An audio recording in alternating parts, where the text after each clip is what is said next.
Χωρίς το διάλογο, δεν θα μπορούσαμε να καταλάβουμε πολλά για αυτόν τον κόσμο, ούτε να τον εξελίξουμε. Διάλογοι του Ιδρύματος Σταύρος Νιάρχος.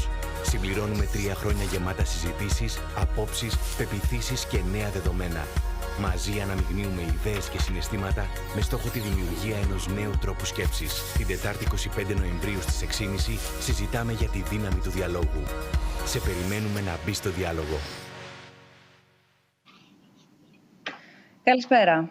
Πριν από 3 χρόνια ξεκινήσαμε την πρωτοβουλία Διάλογοι του Ιδρύματος Σταύρος Νιάρχος. Πλέον η πρωτοβουλία αυτή, πέρα από δυναμική, γνωρίζει και νέες συνεργασίες. Πλέον οι διάλογοι υλοποιούνται με την δημοσιογραφική υποστήριξη του μη κερδοσκοπικού δημοσιογραφικού οργανισμού IMED.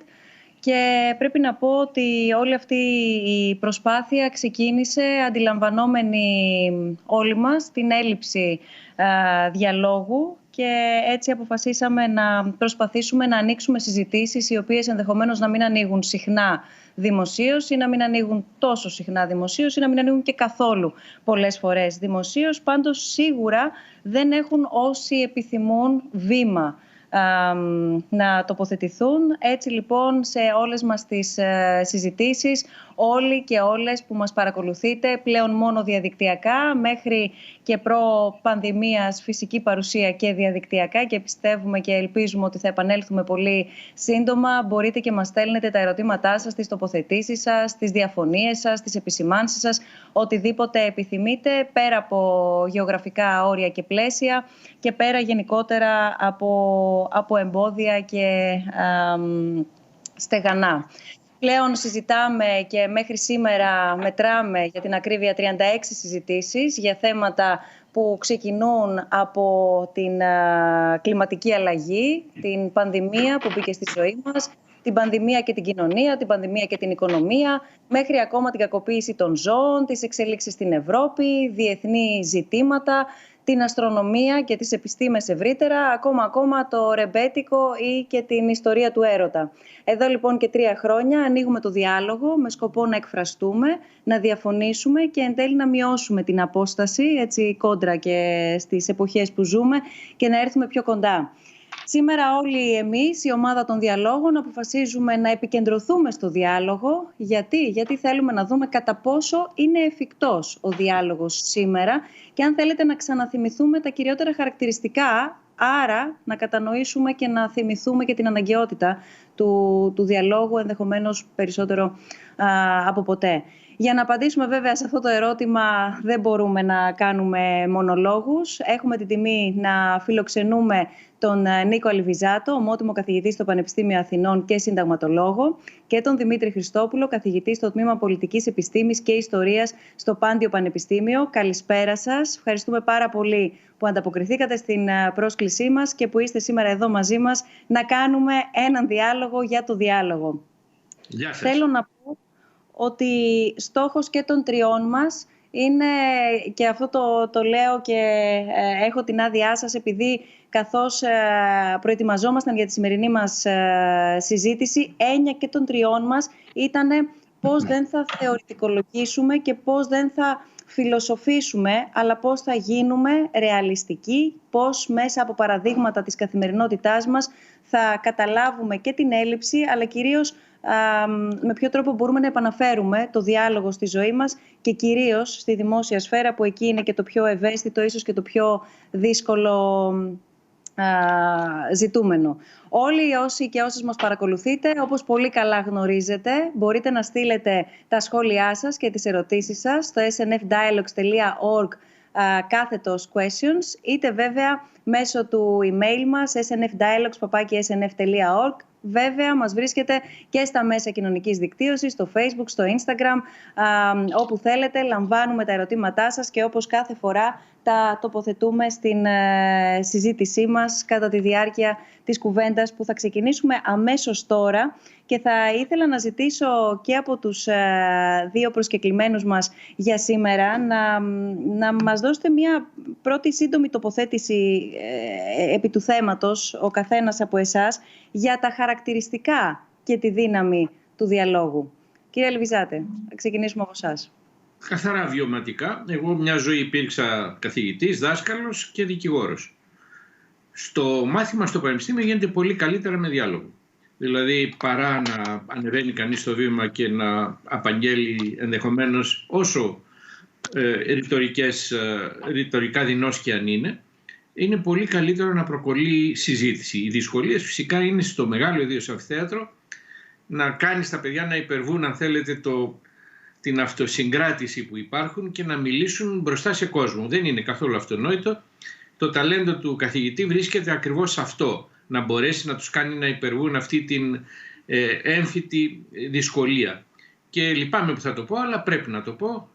Φταίει ίσως η δικιά μας γενιά πως μεγάλωσε τα κορίτσια της. Ιδίως τα κορίτσια είναι αυτά που φοβούνται να μιλήσουν μπροστά σε πολύ κόσμο. Το δεύτερο, ήμουν δικηγόρος και μπορώ να σας διαβεβαιώσω ότι είναι πολύ πιο απλό για όλους και πιο σύντομο να γίνεται μια δίκη με ανταλλαγή χαρτιών, με ανταλλαγή υπομνημάτων κλπ. Παρά τα αυτά και οι δικαστές και εμείς, όχι από καμία τρέλα, καμία ιδιομορφία, προτιμάμε τη ζωντανή δίκη. Γιατί αυτός ο διάλογος με την ανταλλαγή επιχειρημάτων ενώπιον του δικαστηρίου αποτυπώνεται, είναι ζωντανός. Το να μπορέσεις, με συγχωρείτε να μιλήσω λίγο λαϊκά, να ασκήσεις τον αντίπαλο με μια ερώτηση που δεν θα μπορέσει να απαντήσει ή που δεν θα απαντήσει καλά, είναι μια πολύ μεγάλη ικανοποίηση. Για το διάλογο λοιπόν όλοι συμφωνούμε ότι είναι πολύ πιο πιστικός, γίνεται πολύ πιο πιστική η ουσία των επιχειρημάτων όταν γίνεται με διάλογο. Από εκεί και πέρα αρχίζουν τα προβλήματα με τους πάντες και χωρίς ενδεχομένως κανένα περιορισμό ως προς το περιεχόμενο. Η δικιά μου γενιά μεγάλωσε επί Χούντας. Επί Χούντας δεν μιλούσες με τη Χούντα, γιατί ήθελε πάση θυσία να προκαλέσει κάποιες συζητήσεις, θυμάμαι εκείνα τα χρόνια, γελίες συζητήσεις. Οποιαδήποτε συζήτηση μαζί της σήμανε νομιμοποίηση αυτού του καθεστώτος. Το κόβες από την αρχή. Δεν χωράμε συζήτηση με δικτάτορες. Δεν χωράει συζήτηση με Χρυσή Αυγή. Δεν χωράει συζήτηση. Τώρα προσέξτε. Αρχίζουμε και βάζουμε κάποια ερωτηματικά. Με τους αρνητές του COVID, με τους λεγόμενους ψεκασμένους, για να μιλήσουμε πιο πρακτικά, συζητάς ή όχι. Έχω την εντύπωση ότι εδώ έχουμε αρχίσει και πλησιάζουμε τη δυσκολία. Τις δυσκολίες που υπάρχουν. Η απάντηση για μένα είναι ναι, αλλά θέλει ξεχωριστή προσπάθεια. Και τελειώνω με το θέμα του περιεχομένου. Σας θυμίζω ότι ο άλλος, το Charlie Hebdo, το γαλλικό περιοδικό, έκανε σκίτσα σατιρίζοντας το Μωάμεθ σε μια εφημερίδα που δεν απευθύνεται ειδικά σε μουσουλμάνους, απευθύνεται στο γενικό κοινό.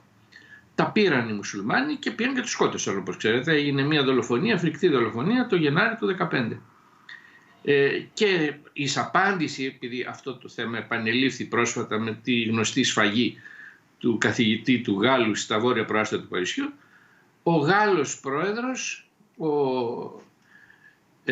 Μακρόν, προέβαλε βίντεο σε δημόσια κτίρια, όχι την Παναγία όπως έγινε σε εμάς, αλλά το Μωάμεθ, για να δείξει ότι η γαλλική κυβέρνηση είναι υπέρ του να προβάλλονται τα πάντα. Εδώ λοιπόν προσέξτε τώρα, κάποιος που δεν μπορεί κανείς να τον υποψιαστεί για στενόμυαλες αντιλήψεις, ο συνάδελφος, ο πολύ γνωστός πανεπιστημιακός Νίκος Μουζέλης, είπε όχι, δεν πρέπει να κάνουμε διάλογο σε αυτά τα θέματα, διότι αν κάνεις σκίτσα του Μωάμεθ ξεπερνάς κάποιο όριο. Προσωπική μου γνώμη είναι ότι πρέπει. Αυτά είναι μερικά από τα θέματα που μπορούμε να συζητήσουμε. Ωραία, και έχω ετοιμάσει ήδη τη θεματολογία της συζήτησης, γιατί αναφέρατε, κύριε Λεβιζάτε, κάποια πολύ ηχηρά παραδείγματα, τα οποία μάλιστα το καθένα μας αλλάζει και πεδίο συζήτησης. Κρατώ ως βασικά χαρακτηριστικά, ωστόσο, το θέμα των ορίων και των πεδίων, άρα μάλλον υπάρχουν κάποιες γκρίζες ζώνες, όπου εκεί πέρα πρέπει όλοι να αναρωτηθούμε εάν υπάρχει σαφής απάντηση ότι παντού χωράει διάλογος ή όχι. Το αφήνω ως ερώτημα, έτσι ώστε να προσπαθήσουμε να επιχειρήσουμε να το απαντήσουμε μέσα από τα παραδείγματα τα οποία και εσείς αναφέρατε στη συνέχεια και εκτενώς. Κύριε Χριστόπουλε, ποια είναι η δική σας άποψη? Καταρχήν να σας ευχαριστήσω για την πρόσκληση και να πω ότι μου κάνει πολύ μεγάλη χαρά που μιλάω και κοντά σας και μαζί με τον Νίκο, με τον Αλεβιζάτο, με τον οποίο 25 χρόνια παλεύουμε από κοινού, είτε στο πλαίσιο της Ελληνικής Ένωσης για τα Δικαιώματα του Ανθρώπου, είτε από άλλα μετερίζια, για κοινούς στόχους. Ενίοτε με πολύ σημαντικές και κρίσιμες συγκλήσεις, ενίοτε με πολύ έντονες αποκλίσεις. Και νομίζω αυτά τα δύο θα φανούν σήμερα. Και πραγματικά είναι πολύ μεγάλη μου χαρά, ακούγοντας τον Νίκο τον Αλεβιζάτο να λέει πόσο δύσκολος είναι ο διάλογος στο Πανεπιστήμιο. Είναι κάτι το οποίο το βιώνω κι εγώ. Βλέπω δηλαδή μια έμφυτη αυτολογοκρισία στα παιδιά, η οποία δεν είναι το προϊόν της επικείμενης λογοκρισίας. Δεν είναι δηλαδή όπως ήταν τα δύσκολα χρόνια για τα οποία έκανε λόγο προηγουμένως ο Νίκος, αλλά είναι τα χρόνια στα οποία για άλλοι είναι οι μηχανισμοί που καθοδηγούν τους ανθρώπους να αυτολογοκρίνονται και όχι το τσεκούρι του λογοκριτή όπως ήταν στα σκοτεινά χρόνια της εφταετίας. Άρα λοιπόν, και μπαίνω κατευθείαν στο ψητό της ερώτησης, κυρία Μπουσδούκου, ο διάλογος δεν χρειάζεται για τα κουπλιμέντα. Μάλλον είναι πάρα πολύ όμορφο να κάνουμε έναν διάλογο και να σας λέω τι φοβεροί που είστε, να λέω στον Αλεβιζάτο τι καταπληκτικός που είστε, να μου πείτε εσείς είσαι φοβερός και πάει λέγοντας. Αυτός ο διάλογος είναι πανεύκολος. Ο διάλογος πότε χρειάζεται? Στα δύσκολα. Εκεί που διαφωνούμε. Εκεί που νιώθουμε ότι απειλούμαστε. Εκεί που προσβαλόμαστε ενδεχομένως. Εκεί που σοκαρόμαστε. Εκεί είναι που δοκιμάζονται οι αντοχές μας και οι ανοχές μας στον διάλογο. Άμα είναι ο διάλογος για κοπλιμέντα, νομίζω ότι ακόμα και ο μεγαλύτερος αρνητής της δημοκρατικής δυνατότητας των ανθρώπων να διαλέγονται θα είναι εξαιρετικά θετικό σε αυτό. Άρα λοιπόν ο διάλογος δεν είναι μια γενική αρχή καλοπροαίρετη Σαμαρίτη μέσα στις κοινωνίες μας, αλλά είναι μια αρχή που δοκιμάζει αυτήν ακριβώς την αντοχή μας.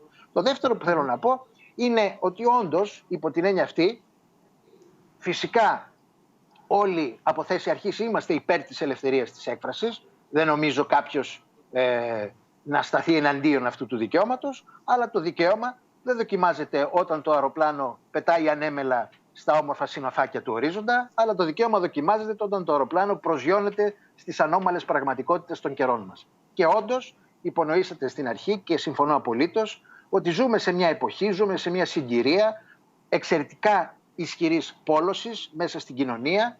Η συνθήκη της πανδημίας επιτείνει τις προϋποθέσεις αυτής της πόλωσης και εδώ ακριβώς είναι που δοκιμάζεται η δυνατότητα του διαλόγου.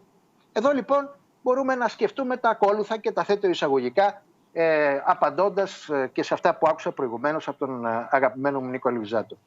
Πρώτον, η θέση αρχής είναι φυσικά συζητάμε, τι δεν συζητάμε και τι σημαίνει δεν συζητάμε. Διότι φυσικά έχει απόλυτο δίκαιο ο Νίκος όταν μας θυμίζει ότι δεν ήταν δυνατόν να ομιλούσε ένας δημοκρατικός φοιτητής με την δικτατορία κατά τη διάρκεια της εφταετίας, διότι αυτό θα καταστούσε τη δικτατορία έναν αξιόπιστο, φερέγγιο και νομιμοποιημένο συνομιλητή.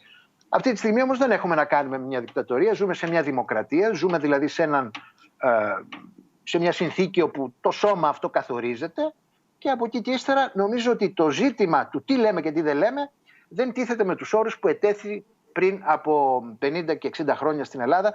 Λέω 60 γιατί δεν αναφέρομαι μόνο στη δικτατορία, αναφέρομαι και στην καχεκτική δημοκρατία που είχαμε πριν αυτήν. Τι λέμε? Λέμε τα πάντα. Όλα λέγονται? Απάντηση. Φυσικά και δεν λέγονται όλα. Οι μηχανισμοί της κοινωνικής σύμβασης, οι τύποι της κοινωνικής σύμβασης, της απλής μας συνύπαρξης υπαγορεύουν. Δεν μπορούμε να λέμε ό,τι μας έρχεται. Μόνο τα πολύ μικρά παιδάκια και οι άνθρωποι που δεν είναι καλά στα μυαλά τους λένε τα πάντα. Βλέπετε, πάτε σε κανένα παιδάκι, σε καμία επίσκεψη, είναι ένα μικρό παιδάκι και μπαίνει η θεία σας μέσα και της λέει: κοίτα πόσο χοντρή είσαι, και εσείς δαγκώνεστε. Τι εννοώ? Φυσικά και δεν λέμε τα πάντα. Οι απλές συνθήκες της συνύπαρξης των ανθρώπων, μιας στοιχειώδους ευγένειας και σύμβασης, μας παγορεύουν ότι δεν λέμε τα πάντα.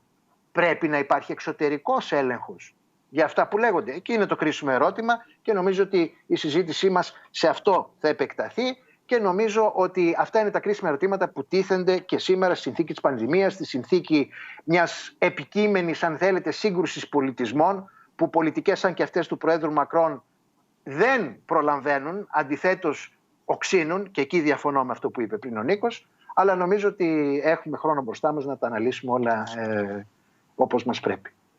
Πολύ σωστά. Κρατώ ωστόσο αυτό που είπατε στην αρχή, ότι ο διάλογος δεν είναι για να ανταλλάσσουμε προφανώς φιλοφρονήσεις και θετικά λόγια. Άρα φαντάζομαι έτσι, ότι ο διάλογος δεν νοείται και να γίνεται μόνο μεταξύ ομοειδεατών.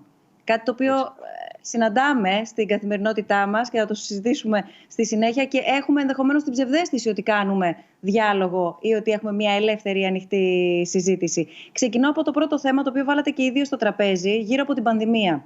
Πολλοί ισχυρίζονται ότι σε θέματα επιστήμης, όπως για παράδειγμα η πανδημία, δεν μπορεί να υπάρχει διάλογος. Τη συμμερίζεστε αυτή την άποψη, κύριε Αλβιζάτε? Όχι βέβαια, το αντίθετο. Απλώς έχω την εντύπωση ότι οι όροι μιας συζήτησης πρέπει να καθοριστούν με βάση τις συγκεκριμένες ανάγκες. Νομίζω ότι ο καθένας μας έχει δικαίωμα να πει δεν θέλω εμβόλιο διότι δεν πιστεύω ότι υπάρχει COVID-19. Ο καθένας μπορεί να πει αυτό το COVID-19 είναι μια συνωμοσία δεν ξέρω ποιων σκοτεινών μυστικών υπηρεσιών όπως τα αεροπλάνα που ψέκαζαν παλιότερα την Ελλάδα. Έχει δικαίωμα να υποστηρίξει αυτή την άποψη. Θα έλεγα ότι ακόμη και βήμα θα του έδινα να υποστηρίξει αυτή την άποψη. Απλώς νομίζω ότι η πολιτεία δικαιούται να πει ότι όποιος δεν κάνει εμβόλιο δεν μπορεί να πάει στην εργασία του, δεν μπορεί να μπει στο λεωφορείο. Όποιος δεν θέλει να κάνει εμβόλιο να κάτσει απομονωμένο σε ένα νησί σαν το Ροβινσόνα Κρούσο και να απολαύσει την ατομικότητά του, να μην βγει από το σπίτι του. Έχω προσωπικά την εντύπωση ότι είναι ένα πολύ λεπτό σημείο που έχει να κάνει με το δικαίωμα του καθενός να αυτοκαθορίζεται, να πιστεύει ό,τι θέλει, να λέει ενδεχομένως από το σπίτι του ό,τι θέλει, ανοίγοντας το παράθυρο ή μιλώντας στο κομπιούτερ, αλλά όταν συνυπάρχει με άλλους υπάρχει ένα θέμα κινδύνου για τους άλλους, όπου δεν μπορεί να καθέσει αυτός τους κανόνες του παιχνιδιού. Άρα, κύριε Χριστόπουλε, ζητώντας την απάντηση και την τοποθέτηση σας στο ίδιο ερώτημα, συμπληρωματικά, θεωρείτε ότι είναι ευπρόσδεκτο ή επικίνδυνο να εκφράζονται απόψεις που δεν στηρίζονται σε επιστημονικά δεδομένα, ειδικά αυτή την περίοδο, εν μέσω δηλαδή αυτής της πανδημίας, με τις όποιες προεκτάσεις έχει, της υγειονομικής φύσεως, της κοινωνικής, της πολιτικής, της οικονομικής και ούτω καθεξής, έτσι όπως παρακολουθούμε δηλαδή να συζητείτε? Κοιτάξτε, μια κοινωνία που βασίζεται, ένα φιλελεύθερο δημοκρατικό πολίτευμα που βασίζεται στην ελευθερία της έκφρασης, παίρνει τα ρίσκα του. Άρα λοιπόν ζούμε σε μια κοινωνία αυξημένου ρίσκου, όπου ό,τι σαχλαμάρα κυοφορείται στο διαδίκτυο ή στην ατμόσφαιρα κτλ. Είμαστε με κάποιον τρόπο εκτεθειμένοι στο να την ακούμε. Αν είσαι κλεισμένος μες στο σπίτι του, όπως πολύ σωστά είπε ο Νίκος πριν, δεν είσαι υποχρεωμένος να ακούς όποια σαχλαμάρα θέλεις, κλείνεις τα αυτιά σου και ησυχάζεις. Άρα λοιπόν ζούμε σε μια κοινωνία στην οποία είναι τέτοιος όγκος της πληροφορίας που εξορισμού είμαστε εκτεθειμένοι ακόμα και σε επικίνδυνες πληροφορίες. Δεν έχουμε την πολυτέλεια να μην έχουμε δηλαδή τέτοια έκθεση μέσα στην κοινωνία μας. Τώρα, σε ό,τι αφορά το αρχικό ερώτημα, φυσικά συμφωνώ και επαυξάνω. Αν η διχογνωμία είναι μία φορά εγγεγραμμένη στον πυρήνα της δημοκρατίας μας και είπαμε ότι εξαιτίας αυτής είναι αναγκαίος ο διάλογος και όχι εξαιτίας της ανάγκης να ανταποδίδουμε φιλοφρονήσεις, η διχογνωμία είναι 10 φορές χαραγμένη στον πυρήνα της ανάπτυξης της επιστήμης. Η επιστήμη δεν αναπτύσσεται σε μια γραμμική, σε μια ευθεία γραμμή από το κακό προς το καλύτερο. Η επιστήμη, όπως έχουν θεμελιώσει πολύ σημαντικοί θεωρητικοί επιστήμης της ιστορίας και της φιλοσοφίας της επιστήμης, βασίζεται σε διαρκείς ανατροπές. Κάποτε πιστεύαμε ότι γίνει ίσια, μετά πιστέψαμε ότι είναι στρογγυλή, διαρκείς ανατροπές και τομές. Αυτά είναι τα λεγόμενα επιστημονικά παραδείγματα, τα οποία κάποια στιγμή σκάνε και δίνουν τη θέση τους σε νέες παραδοχές. Υπό την έννοια αυτή λοιπόν, το να θεωρήσουμε ότι ο διάλογος είναι επικίνδυνος ή ο διάλογος δεν είναι ανεκτός όταν συζητάμε σε ένα επιστημονικό πεδίο, το θεωρώ εξαιρετικά επικίνδυνο, όχι απλώς για την ανάπτυξη της επιστήμης, γιατί και γι' αυτό είναι επικίνδυνο, αλλά είναι εξαιρετικά επικίνδυνο και για την ίδια την ποιότητα της δημοκρατίας μας. Θα μου πεις, δεν υπάρχουν κίνδυνοι γι' αυτό? Υπάρχουν κίνδυνοι, αλλά οι όριμες δημοκρατικές κοινωνίες έχουν αναλάβει την ευθύνη να ζουν με αυτόν τον κίνδυνο. Ιδάλλως, να κλειστούμε στο σπίτι μας, μικρές οικογενειούλες, τα γέννη μας, οι ομάδες μας, οι φυλές μας, άνθρωποι με τους οποίους μόνο με αυτούς νιώθουμε ασφάλεια και ψυχική ή σωματική υγεία για να συνεχίσουμε. Όμως αυτό δεν μπορούμε να το κάνουμε, οπότε εξ αντικειμένου το ρίσκο το αναλάβαμε. Το έχουμε πάρει ήδη. στο πρακτικό, αν μου επιτρέπετε αυτή η έκφραση της όλης αυτής ιστορίας και έτσι όπως διαμορφώνεται η ζωή μας, η καθημερινότητά μας πέρα από τη δημόσια σφαίρα. Πολλοί εκφράζονται αρνητικά για τα μέτρα που λαμβάνουν οι αρχές. Η απαγόρευση της κυκλοφορίας, η επιβολή της μάσκας. Να θυμίσω εικόνες που βλέπαμε και ακούγαμε να περιγράφονται όταν άνοιξαν τα σχολεία, εικόνες που εξακολουθούμε από την άλλη πλευρά να ακούμε και να παρακολουθούμε κατά τη διάρκεια επιβολής των μέτρων και των απαραίτητων και αντίστοιχων ελέγχων και ούτω καθεξής. Εδώ πέρα υπάρχει περιθώριο διαλόγου για να μην φτάνουμε με δημοκρατικό πολίτευμα, έτσι, σε τέτοιες ακραίες συμπεριφορές. Ή ενδεχομένως ένα υποερώτημα, υπάρχει περιθώριο να εξετάσουμε τι αρνούνται τελικά οι αρνητές, εάν δηλαδή αυτή η άρνηση απορρέει ή κινεί από αλλού. Κοιτάξτε, η προσωπική μου γνώμη... Δεν σας ακούμε δυστυχώς κύριε Αλβιζάτε, οπότε αν μπορείτε, τώρα σας ακούσαμε, αν μπορείτε να επαναλάβετε. Σε μια δημοκρατία πιστεύω ότι ακόμη και πράξεις που κινούνται στο όριο της νομιμότητας πρέπει να γίνονται δεκτές. Υπενήσωμαι, θυμάμαι πριν από χρόνια, το περίφημο πανό στην Ακρόπολη. Είχα τσακωθεί με συναδέλφους μου. Είναι σοκαριστικό τώρα. Εδώ που τα λέμε, κάποια μεγάλη συνδικαλιστική οργάνωση εξέθεσε ένα, κρέμασε ένα μεγάλο πανό στην Ακρόπολη εναντίον των μνημονίων κλπ. Η προσωπική μου γνώμη, και νομίζω ότι η άποψη αυτή τελικά επεκράτησε, είναι ότι δεν είναι νόμιμο αυτό, αλλά το ανέχεσαι.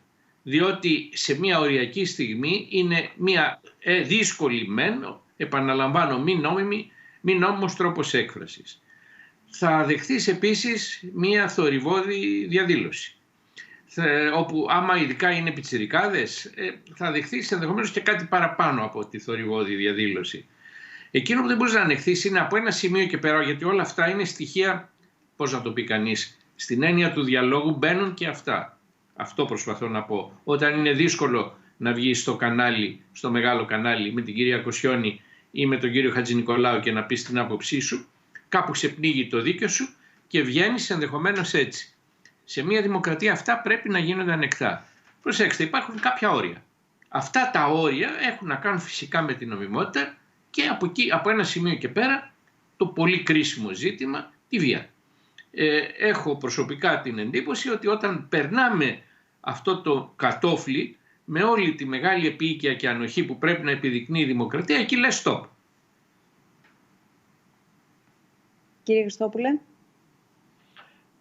Θα ξεκινήσω από την πανδημία και θα ακολουθήσω το συλλογισμό του συνομιλητή μου.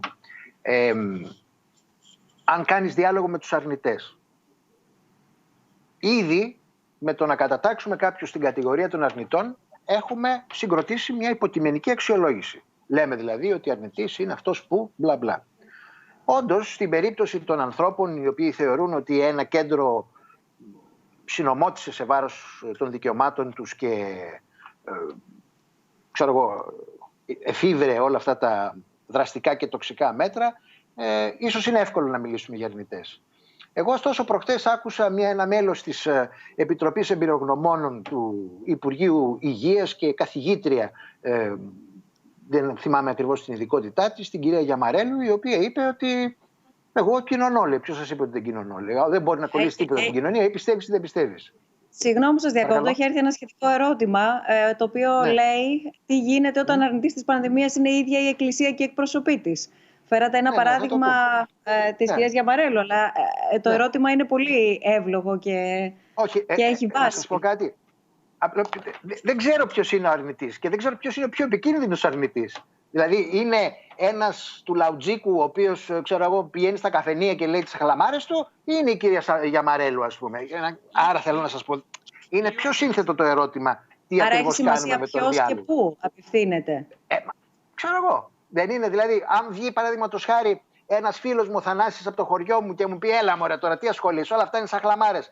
Τι θα του πω, ότι δεν σου μιλάω? Και να μην του μιλήσω δεν έγινε και τίποτα. Το θέμα είναι όμως ότι βλέπετε ότι οι διάφορες ανθρώπινες συμπεριφορές που κατ' ουσίαν εκ του αποτελέσματος οδηγούν στην άρνηση της πανδημίας είναι συμπεριφορές σε πολύ πιο δραστικά κέντρα αποφάσεων.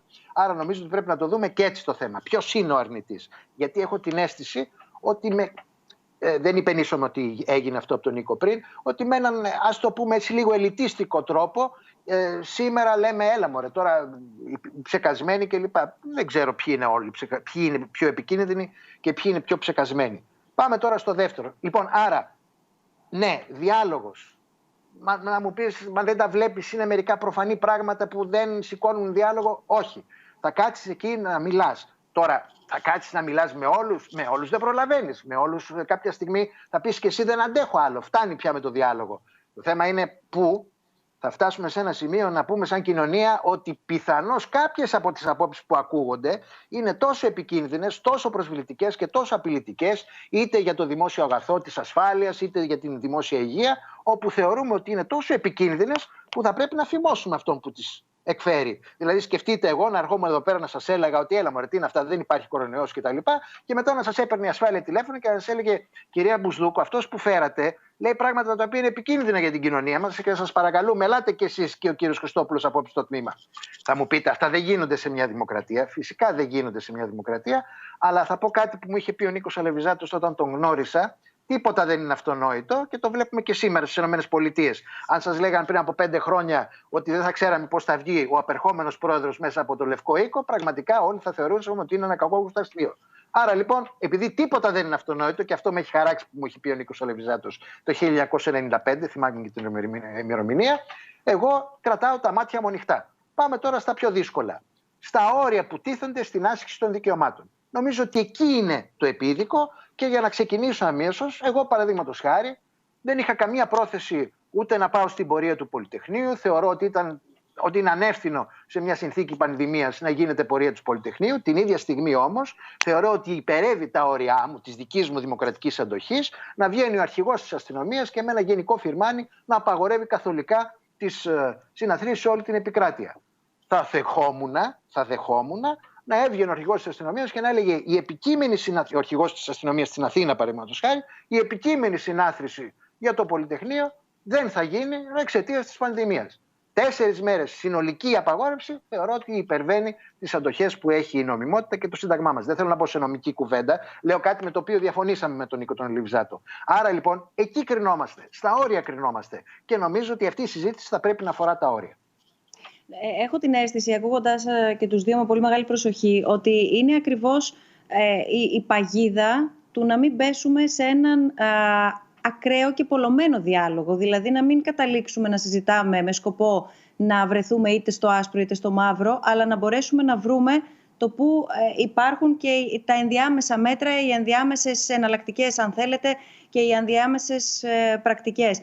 Ένα ερώτημα που είδα στις οθόνες μας, κύριε Αλεβιζάτη, θα το θέσω προς εσάς, μιας και αναφερθήκατε στα δελτία ειδήσεων και στα τηλεοπτικά πάνελ. Εν ώψη της συνταγματικής πρόβλεψης για πολυφωνία στην ενημέρωση, θεωρείται επαρκή και αντικειμενικό τον τρόπο ειδησιογραφικής κάλυψης των θεμάτων της επικαιρότητας?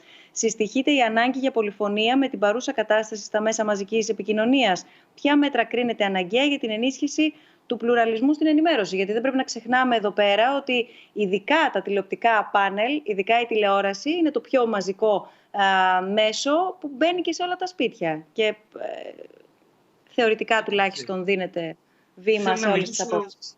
Θέλω να μιλήσω με απόλυτη ειλικρίνεια μαζί σας. Πολύ συχνά στη συζήτηση χρησιμοποιούμε την έκφραση «η ιστορία όμως θα τον δικαιώσει, η ιστορία». Δεν συμφωνώ με αυτή την έκφραση. Δεν συμφωνώ με αυτές τις γενικεύσεις. Τα μέσα ενημέρωσης είναι έτσι, είναι αλλιώς. Θα μιλήσουμε για το καθένα χωριστά. Θα πούμε η ΕΡΤ επί ΣΥΡΙΖΑ ήταν έτσι, ως κρατική. Επί Νέας Δημοκρατίας είναι έτσι. Καλύτερη, χειρότερη, ο καθένας οτιδήποτε. Από τα ιδιωτικά κανάλια το τάδε είναι καλύτερο, το τάδε είναι χειρότερο. Η συνολική εικόνα εν τέλει, αφού όμως μιλήσουμε για το καθένα χωριστά, είναι έτσι ή είναι αλλιώς. Με άλλα λόγια, δεν δέχομαι μια ισοπεδωτική αντιμετώπιση των πάντων. Υπάρχουν πολλοί δημοσιογράφοι που κάνουν πολύ σοβαρά τη δουλειά τους και υπάρχουν πολλοί άλλοι οι οποίοι ισοπεδώνουν τα πάντα. Θέλετε να μιλήσουμε για τους μεν και για τους δε, δεν νομίζω ότι είναι τώρα το αντικείμενο. Συνεπώς δεν νομίζω ότι αυτό λύνεται με διαταγές και διατάγματα από το Εθνικό Συμβούλιο Ραδιοτηλεόρασης, την όποια κυβέρνηση κλπ. Είναι σε πολύ μεγάλο βαθμό ζήτημα σοβαρότητας του κάθε δημοσιογράφου, αν σέβεται το κοινό του, αλλά προπάντων αν σέβεται τον εαυτό του. Και νομίζω, κυρία Μπουσδούκου, ότι ο καθένας από εμάς έχει στο βάθος της ψυχούλας του μια ιεράρχηση και λέει πάνω είναι η Μπουσδούκου, μετά είναι ο Χριστόπουλος, μετά είναι ο Αλιβιζάτος και στον πάτο είναι ο τάδε. Και νομίζω ότι αυτό θα πει η δημοκρατία, να μπορούμε να κάνουμε αυτές τις ιεραρχήσεις και τις επιλογές μας βάσει αυτών. Πάντως, τα τελευταία αρκετά... Τίποτα. Τι λες, Κύριε Χριστόπουλε, τι σας ακούσαμε? Θα μπορούσα να ρωτάω κι εγώ καμιά φορά ή να μιλάμε μεταξύ μας ή δεν μιλάμε? Ελεύθερα. Ο στόχος είναι ο διάλογος. Κρατιέμαι. Εντάξει, λοιπόν, εγώ λέω το εξής. Μην κρατιέστε, ελάτε, ρωτήστε. Η ερώτηση όμως ήταν αν η γενική εικόνα είναι μια εικόνα πλουραλισμού στην τηλεοπτική ενημέρωση. Έχεις μια άποψη γι' αυτό? Δεν μπορεί να μην έχεις. Έχω μια άποψη και την είχα, παραδείγματος χάρη, για να αναφέρω πάλι ένα συγκεκριμένο παράδειγμα. Για το θέμα της πανδημίας νομίζω ακούγονται πολλές απόψεις, οι περισσότερες απόψεις. Για το θέμα της απαγόρευσης των διαδηλώσεων, που ήταν και της τετραήμερης ρύθμισης, νομίζω ότι προβλήθηκε πολύ η άποψη της αντιπολίτευσης, η πολιτική της διαφωνία. Εγώ μαζί σου δεν διαφώνησα στο ότι μπορείς να λες μια άποψη πολιτικά. Διαφώνησα στην παιδική ασθένεια, όπως είπα, των συναδέλφων μου συνταγματολόγων, οτιδήποτε δεν τους αρέσει πολιτικά να το θεωρούν αντισυνταγματικό. Εδώ νομίζω ότι με λόγο γνώση μπορώ να πω ότι δεν ήταν αντισυνταγματικό το συγκεκριμένο μέτρο, όπως άλλωστε το είπε και το Συμβούλιο Επικρατείας. Κατά τα άλλα, η άλλη περίοδος που, για να σας κάνω και ενδεχομένως να παραδεχτώ πόσο δίκιο έχετε μερικές στιγμές, η άλλη περίοδος στην οποία θυμάμαι ήταν το περίφημο δημοψήφισμα του 2015. Θα έλεγα ότι η τηλεόραση εκείνες τις μέρες ήταν κατά 80 με 90% υπέρ της άποψης που τελικά μειοψήφισε σε εκείνο το δημοψήφισμα. Δεν υπήρξε αντικειμενική ενημέρωση και το ερώτημα που τέθηκε, και μου τέθηκε και εμένα γιατί πήγα και κατέθεσα στο Πειθαρχικό Συμβούλιο της ΕΣΥΑ, ήταν εάν και κατά πόσον μερικοί δημοσιογράφοι οι οποίοι ξεσχίστηκαν να υποστηρίζουν τότε το ναι εναντίον του όχι του ΣΥΡΙΖΑ, παρέβησαν τους δεοντολογικούς κανόνες του δημοσιογραφικού επαγγέλματος.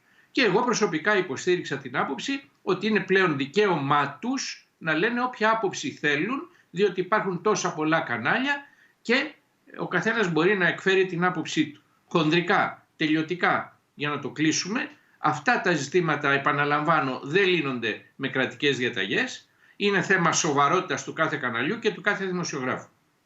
Πάντως, πολλοί κόσμος τα τελευταία χρόνια, αυτό που ξεκίνησα να λέω νωρίτερα, έχει βρει ένα πεδίο έκφρασης και όχι μόνο, αλλά και ενημέρωσης. Λέω και μεταφέρω όπως ακριβώς διατυπώνεται, χωρίς να το ενστερνίζομαι, μέσα στα μέσα κοινωνικής δικτύωσης. Εδώ λοιπόν ο μέσος αυτή τη στιγμή πολίτης έχει την αίσθηση, και θέλω την άποψή σας ως προς αυτό, ότι εκεί μπορεί ελεύθερα και να ενημερωθεί αντικειμενικά και να τοποθετηθεί ελεύθερα και να συζητήσει. Ισχύει αυτό? Το διαπιστώνετε να συμβαίνει? Δημήτρη. Εγώ θα πω ότι διαφωνώ με την αξιολόγηση συνολικά. Πιστεύω ότι υπάρχει ένα ζήτημα πλουραλισμού σήμερα και νομίζω ότι είναι προφανές και νομίζω ότι με αυτόν τον τρόπο, με μια μονομέρεια που υπάρχει στην ενημέρωση στην Ελλάδα, γενικώς και η τηλεόραση, αν θέλετε, δηλαδή υπονομεύει και την ίδια την αξιοπιστία της και γι' αυτό βλέπετε ότι στις πιο δυναμικές ηλικίες πλέον η τηλεόραση έχει όλο ένα και πιο χαμηλότερη επιρροή. Πλέον δηλαδή έχω την αίσθηση ότι αυτή η μαζικότητα που είχε το μέσο της τηλεόρασης που εισβάλλει μέσα στα σπίτια με τον τρόπο που παραδοσιακά το ξέραμε, πλέον αφορά συγκεκριμένες ηλικίες οι οποίες βρίσκονται σε αποδρομή. Άρα λοιπόν δεν είναι απλώς ότι υπάρχει και ζήτημα πλουραλισμού, υπάρχει και ένα ζήτημα το οποίο θα το βρει μπροστά της τηλεόρασης. Νομίζω το έχει ήδη βρει μπροστά της και νομίζω ότι αυτό καλεί, αν θέλετε, και γενικά τον χώρο αυτόν σε έναν αστοχασμό για τα κεκτημένα και τα διέξοδα στα οποία έχει έρθει. Κατά τα λοιπά, φυσικά συμφωνώ ότι είναι θέμα εκάστου εξημών. Η ρύθμιση που αφορά την τηλεόραση φυσικά που έχει το Σύνταγμα δεν το αφήνει όσο ελεύθερο, το είπε πριν ο συνομιλητής μου. Δηλαδή με κάποιον τρόπο το Σύνταγμα επιβάλλει κανόνες αντικειμενικότητας και ημεροληψίας, οι οποίοι τα τελευταία χρόνια έχουν γίνει κόσκινο και ακορντεόν τόσο στην τηλεόραση, κυρίως στην τηλεόραση, η οποία διακρίνεται με αυτή την έννοια από τις εφημερίδες και τον υπόλοιπο τύπο. Τώρα, σε ό,τι αφορά τα μέσα κοινωνικής δικτύωσης, ναι, είναι ένας χώρος άσκησης ελευθερίας, είναι ένας χώρος στον οποίο ο καθής, χωρίς να έχει δημοσύνη, μπορεί να λέει την άποψή του, και αυτό νομίζω ότι έχει υποκαταστήσει πάρα πολύ την ενημέρωση των χρηστών, για το καλό και το κακό. Για το καλό, διότι πλέον ένας μεγάλος αριθμός ανθρώπων φεύγει από το χαζοκούτι που λέγαμε κάποτε. Για το κακό, διότι πλέον οι άνθρωποι αρχίζουν και μπαίνουν σε μια διαδικασία αποστροφής της ενημέρωσης, και το 80% των ανθρώπων, ακούω σήμερα, ενημερώνονται μόνο από τα μέσα κοινωνικής δικτύωσης. Δηλαδή αυτό που κάποτε ονομάζαμε...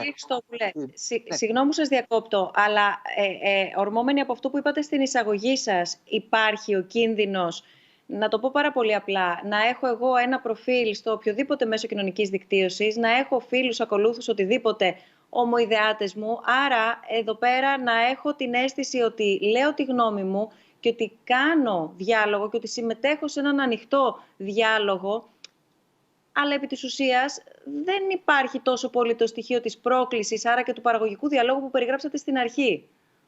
Δεν ξέρω αν αντιλαμβάνεστε αυτό που λέω. Να το πω πιο απλά. Μπορεί το μέσο ταυτόχρονα... Είναι απολύτως σαφές αυτό που είπατε. Μέσα στο διαδίκτυο φτιάχνονται φυλές και ομάδες. Ανεβάζω εγώ και λέω αντισυνταγματικός ο νόμος τάδε, και από κάτω μου λένε μπράβο Χριστόπουλε, έχεις δίκιο. Και φυσικά κανείς εξημών δεν έρχεται σε επαφή με την άποψη που εξέφρασε προηγουμένως ο συνομιλητής μου. Άρα λοιπόν ουσιαστικά δημιουργούνται παράλογοι μονόλογοι. Έχετε απολύτως δίκιο. Αλλά το χειρότερο ρίσκο που εγώ βλέπω σε αυτή την ιστορία δεν είναι τόσο το γεγονός ότι οι κόσμοι δεν συγκοινωνούν μεταξύ τους. Είναι το γεγονός ότι συγκεκριμένοι κανόνες δεοντολογίας που ακολουθεί η ενημέρωση στο διαδίκτυο εξ αντικειμένων δεν υπάρχουν.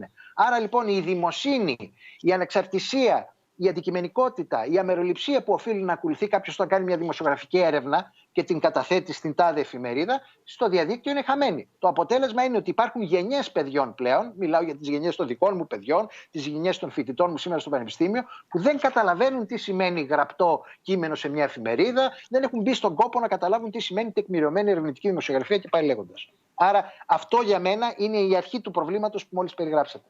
Και συγγνώμη τώρα, μίλησα περισσότερο. Παρακαλώ. Ελάτε κύριε Λεβιζάδε. Αν μπορώ και εγώ να πω τη γνώμη μου. Ειλικρινά δεν έχω μπει στο διαδίκτυο και τον κόσμο του διαδικτύου τον ζω ως τρίτος. Υποψιάζομαι ότι είναι το μέσο που δίνει τη δυνατότητα όσο ποτέ άλλοτε στον πολίτη να έχει μια άποψη και να μετέχει στη συζήτηση. Δεν έχει ξαναγίνει ποτέ στην ιστορία της ανθρωπότητας και από αυτή την άποψη είναι εντυπωσιακό. Υποψιάζομαι ότι και εκεί θα πρέπει να υπάρχουν κάποια όρια και νομίζω ότι η συζήτηση η οποία γίνεται γύρω από αυτό το θέμα έχει ιδιαίτερο ενδιαφέρον. Τώρα από εκεί και πέρα ήθελα λίγο να το ξεδιαλύνουμε, γιατί βλέπω και άλλες ερωτήσεις προς την ίδια κατεύθυνση. Ήθελα λίγο να ξεδιαλύνουμε το εξής. Η επιρροή του γενικού κλίματος, αγαπητέ Δημήτρη Χριστόπουλε, δεν είναι τόσο μεγάλη όσο πιστεύουμε. Θυμάμαι πόσο εναντίον του Πασόκ ήταν το 80%, 70% του τύπου το 1981 όταν κέρδισε τις εκλογές. Όχι, το 80% είναι πολύ ψηλά όπως λέω. Ήταν, εν πάση περιπτώσει, δυσανάλογη μικρή ο φιλοπασοκικός τύπος όταν το Πασόκ πήρε το ιστορικό 48% το 1981. Ο ΣΥΡΙΖΑ κέρδισε με 62% το δημοψήφισμα το 2015, έχοντας, όπως είπα προηγουμένως, ελάχιστη επιρροή στη τηλεόραση. Ο κόσμος δηλαδή, θέλω να πω, επηρεάζεται, δεν λέω ότι δεν επηρεάζεται, αλλά όχι τόσο καθοριστικά όσο συνήθως πιστεύουμε. Πιστεύω ότι εάν, κατά τη γνώμη μου, κάτι φταίει, επαναλαμβάνω σήμερα, αυτό είναι το ότι δεν έχει σοβαρής και καλής ποιότητας, σήμερα ειδικά που είναι πολύ πιο φθηνό να εκπέμπεις, σοβαρή και καλής ποιότητας δημοσιογράφους, Δεν συμμερίζομαι την άποψη του συνομιλητή μου ότι ένα κανάλι τηλεόρασης δεν είναι σε μια εφημερίδα. Ίσα ίσα πλέον που μπορείς να βγάλεις και να εκπέμψεις πάρα πολύ φθηνά, χωρίς κόλλημα στη συχνότητα των συχνοτήτων, μπορείς να υποστηρίζεις την άποψη που θέλεις. Ουσιαστικά πιστεύω ότι ένα κανάλι τηλεόρασης σήμερα με τις σημερινές τεχνολογικές του δυνατότητες είναι περίπου ανάλογο σαν να βγάλεις μια εφημερίδα. Όπως δεν μπορείς να βγάλεις μια εφημερίδα και να της πεις πρέπει να είσαι αντικειμενική και να προβάλλεις και την άποψη του κόμματος που δεν συμφωνείς, διότι αυτό θα πει δημοσιογραφία, δεν μπορείς να το πεις αυτό σε μια εφημερίδα. Έχω την εντύπωση ότι δεν μπορείς να το πεις, επαναλαμβάνω, σήμερα που έχουμε άπειρα κανάλια και έχουμε και το διαδίκτυο φυσικά, δεν μπορείς να το πεις και σε έναν καναλάρχη τηλεόρασης. Ας μην μονοπολίσουμε άλλο τη συζήτησή μας με τα κανάλια και κυρίως με τα ελληνικά κόμματα, γιατί μπορεί το Πασόκ, και το λέω πολύ έτσι, καλοπροαίρετα και χιουμοριστικά, να έχει ένα εκτόπισμα στην ελληνική ιστορία. Δεν θέλω να ξεχνάμε όμως ότι η συζήτησή μας γίνεται σε διεθνές περιβάλλον, οπότε μπορεί έτσι να μην μπορούν να γίνουν πολύ σαφείς αυτές οι αναφορές. Να μιλήσουμε για τον κύριο Τραμπ. Δεν σας έκανε εντύπωση? Αν μου επιτρέπετε, κυρία Λιβιζάτε, πριν μιλήσουμε για τον κύριο Τραμπ και κυρίως για τον τραμπισμό, εκεί θέλω να εστιάσουμε, γιατί ο Τραμπ απήλθε, θα δούμε αν θα επανέλθει. Το θέμα είναι ο τραμπισμός και οι υποστηρικτές αυτού, κατά την ταπεινή μου άποψη. Πριν όμως από το τι γίνεται στην άλλη άκρη του Ατλαντικού, θα ήθελα να δούμε και να σας ακούσουμε αναφορικά με το αν υπάρχουν όρια στο διάλογο και την άσκηση κριτικής, ειδικά όταν μπλέκεται το θέμα των θρησκευτικών πεποιθήσεων στη μέση. Αναφέρατε ένα πολύ 38 παράδειγμα νωρίτερα και το περιστατικό του Σαρλί Εμπντό. Και τότε και τώρα. Εδώ ποια είναι η θέση? Θα ήθελα να σας ακούσουμε και τους δύο. Εάν μπορώ να συνοψίσω, σε πολύ μεγάλο βαθμό, κατά τη γνώμη μου, η απάντηση βρίσκεται στο εξής. Έχω μπροστά μου ένα μουσουλμάνο και του λέω είσαι φασίστας, είσαι έτσι, είσαι αλλιώς, ο Μωάμεθ είναι έτσι και έτσι και έτσι. Αυτό απαγορεύεται. Δεν είναι διάλογος. Αυτή η προσβολή εξατομικευμένη πρέπει να την αποκλείσουμε. Βγαίνω και λέω ο Ισλαμισμός όμως είναι φασιστικό φαινόμενο τη σημερινή εποχή και γι' αυτό το λόγο πρέπει να αντιμετωπιστεί κλπ. Έχω την εντύπωση ότι αυτό καταρχήν είναι αποδεκτό. Οπουδήποτε. Προσέξτε τώρα, κάνω το δεύτερο επίπεδο, το δεύτερο τεστ που λέμε εμείς οι νομικοί. Το πρώτο είναι, με άλλα λόγια, αν είναι μια γενική άποψη που αναφέρεσαι γενικά ή εξατομικευμένα, και το δεύτερο είναι αυτό που λέμε τα συγκείμενα, το context που λέμε αγγλοσαξονικά. Το να βγεις και να πεις ο Ισλαμισμός είναι κακό πράγμα την ώρα που σχολάει το καινούριο τζαμί στο Βοτανικό, κατά τη γνώμη μου απαγορεύεται. Δεν πρέπει να το κάνεις. Το να βγεις σε μια εφημερίδα γενικής κυκλοφορίας, οποιαδήποτε θέλετε, πάρτε από αυτές που κυκλοφορούν σήμερα στην Ελλάδα ή στον κόσμο, και να πεις ότι πρέπει η Δύση να ξεσηκωθεί εναντίον του Ισλαμισμού διότι κάνει κακό, αλίμονο αν δεν μπορούσε. Και εγώ φτάνω, εκείνη η διαφωνία μου με τον Νίκο Μουζέλη, φτάνω να πιστεύω ότι ακόμη και τα σκίτσα του Μωάμεθ θα πρέπει σε μια εφημερίδα γενικής κυκλοφορίας που δεν απευθύνει, δεν πας να την πουλήσεις έξω από το τζαμί, να μπορούν να επιτραπούν. Κύριε Χριστόπουλε. Συμφωνώ απολύτως στην τοποθέτηση του Νίκου Λιβιζάτου. Το context είναι αυτό που υπαγορεύει. Πριν από λίγο καιρό, μάλιστα με πρωτοβουλία της Ελληνικής Ένωσης για τα Δικαιώματα του Ανθρώπου και παρουσία του Νίκου Λιβιζάτου ως μάρτυρα, καταδικάστηκε ο Καλαβρίτων και η Γιαλίας, διότι έγραψε ένα κείμενο σε ένα blog και είπε φτύστε τους ομοφυλόφιλους και τα είπα λέγοντας. Εμένα η άποψή μου είναι η εξής. Ξέρω ότι η ομοφοβία, ο σεξισμός, ο ρατσισμός είναι ριζωμένες ιδεολογίες μέσα στην ελληνική κοινωνία που έχουν πολύ μεγάλο αποτύπωμα, μάλιστα στην πλειοψηφία θα έλεγα του ελληνικού πληθυσμού, χωρίς τώρα να θέλω να μπω σε στατιστικές απεικονίσεις. Αν ο Αμβρόσιος καθόταν με την παρέα του στο σπίτι του και έλεγε φτύστε τους και κάντε τους και δείξτε τους, τι να κάνουμε, και περνούσα εγώ απ' έξω και τον άκουγα, θεωρώ ότι έχει το δικαίωμά του να το πει. Στη τελευταία ανάλυση η άποψή του είναι. Το γεγονός όμως ότι χρησιμοποίησε την ιδιότητά του, τη δημόσια εξουσία που προκύπτει από αυτή την ιδιότητα, προκειμένου να μιλήσει με αυτόν τον τρόπο, κατά την άποψή μου έγινε ένα μείζον ζήτημα. Επιπροσθέτως δε, ακριβώς επειδή από αυτήν την ιδιότητα ζει ο συγκεκριμένος και ζει μάλιστα με τα δικά μου χρήματα, με τα χρήματα του φορολογούμενου δηλαδή, ο οποίος πληρώνει τους ιερωμένους στην Ελλάδα. Αυτοί είναι λόγοι λοιπόν για τους οποίους κάμπτεται η ελευθερία της έκφρασης του εκάστοτε Αμβρόσιου.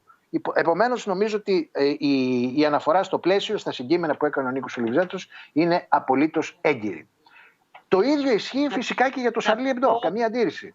Να πω πριν περάσετε στο Σαρλί Εμπντό ότι αυτό στο οποίο αναφερθήκατε μόλις τώρα μας έχει έρθει και από φίλο ή φίλη σε ερώτημα, αν δηλαδή μπορεί να υπάρξει διάλογος και ανοχή στις απόψεις που είναι ομοφοβικές, ρατσιστικές, σεξιστικές, γιατί μιλάμε για ανθρώπινα δικαιώματα και δεν χωράνε εδώ προσωπικές απόψεις. Απλά να το αναφέρω ότι έχουμε δει και την τοποθέτηση που μας έχει έρθει.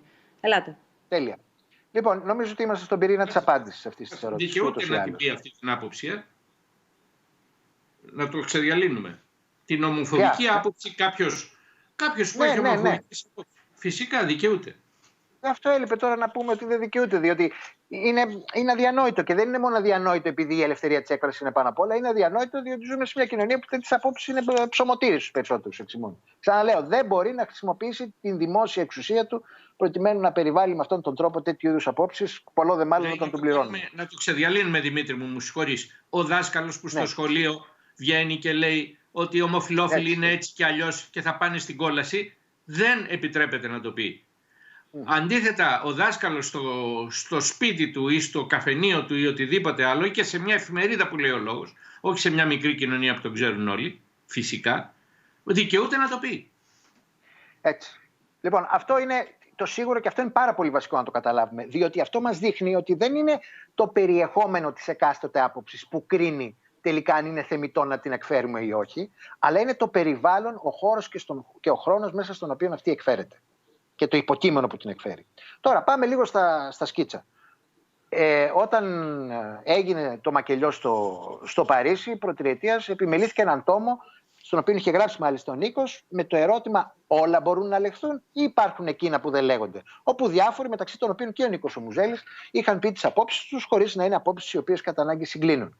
Η συζήτηση ωστόσο σήμερα δεν αναφέρεται στο γεγονός του μακελιού που έγινε προτριετία στο Παρίσι, αλλά αναφέρεται στην πολιτική επιλογή που έκανε ο πρόεδρος της Γαλλίας και συγκεκριμένα 3 δήμαρχοι δήμων της Γαλλίας και ένας περιφερειάρχης να αναρτήσει σε γιγαντοαφίσα το εξώφυλλο του Σαρλί με τον Μωάμεθ ως τρομοκράτη. Εδώ λοιπόν, στο συγκεκριμένο συγκείμενο, θεωρώ ότι αυτό το οποίο διακυβεύεται δεν είναι η ελευθερία της έκφρασης, έτσι, αλλά εκείνη τη στιγμή η ανάρτηση αυτή βοηθάει και ενισχύει, πυροδοτεί μια σύγκρουση πολιτισμών, την οποία οποιοδήποτε σόφρον άνθρωπος στην Ευρώπη αυτή τη στιγμή θέλει να αποφύγει.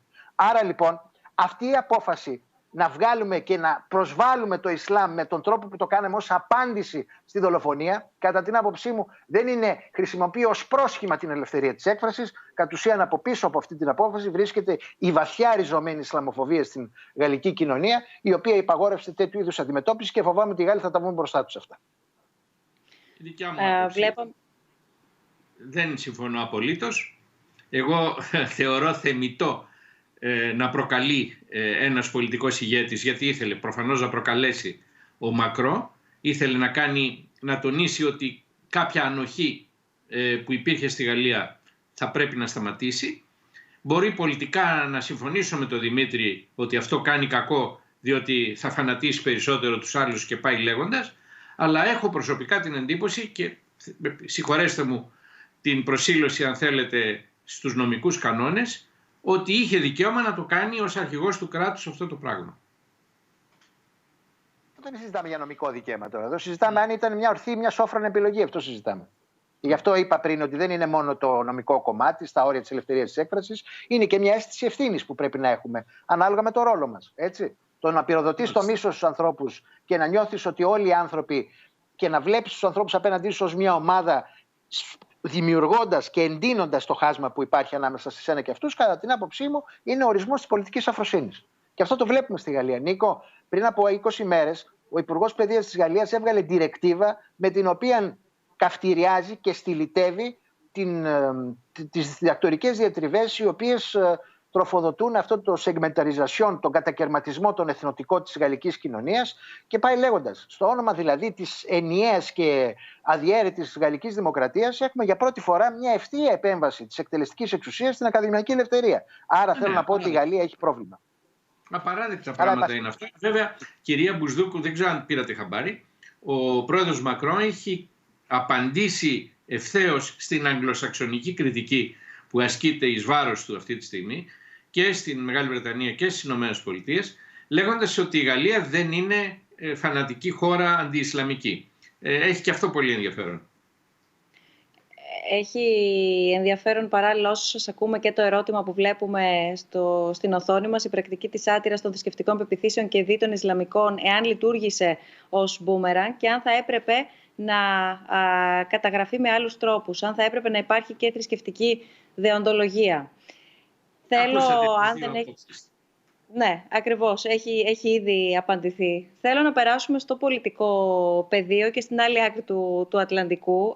Πριν ζητήσω τη δική σας τοποθέτηση, κύριε Χριστόπουλε, κύριε Ελβιζάντε, θέλω να παρακολουθήσουμε μαζί μία συνέντευξη που μας έχει παραχωρήσει η Χάρη Χάν, είναι διευθύντρια του Stavros Niarchos Foundation Agora Institute στο Πανεπιστήμιο του Johns Hopkins, ενός Ινστιτούτου που ασχολείται επισταμένως με ό,τι συζητάμε, με την αξία δηλαδή του δημόσιου διαλόγου και την πρόσβαση των πολιτών σε αυτόν.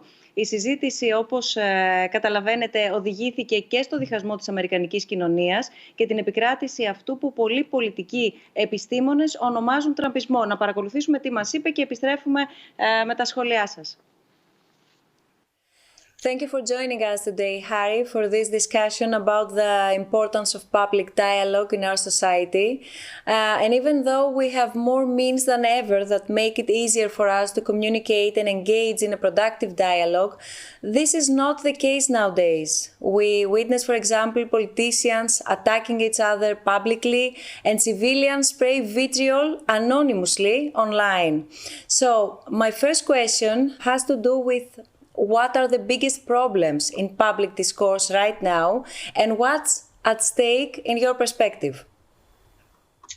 Well, first of all, thank you so much for inviting me to come have this conversation with you. I'm delighted to have the opportunity to talk with you all. And in some ways, there's no topic that's more important than the question that you're asking, which is how do we create a public square where people of all kinds, no matter what they believe, feel like they're comfortable and able to express whatever views they might have.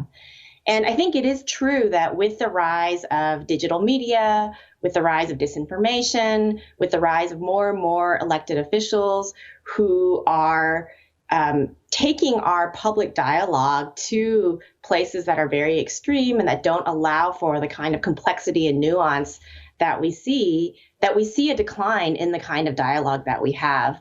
But the places where I feel the most heartened, I will say, is that even if we look at the conversation among politicians sometimes or among ardent partisans on digital media, and we see it, all the vitriol and the negativity and a lot of the aspects that you describe, that if you go out and you talk to people in their communities, ordinary people who are living their lives, who are living in the kind of communities that might be divided by the partisan lines that you talk about, that the people are actually much more complex and the views that they hold are much more complex. And so I think the question is, how do we recreate the public square so that it reflects the nuance and the complexity that people have in their lives, as opposed to just allowing the elected officials and the ardent partisans hijack the entire conversation?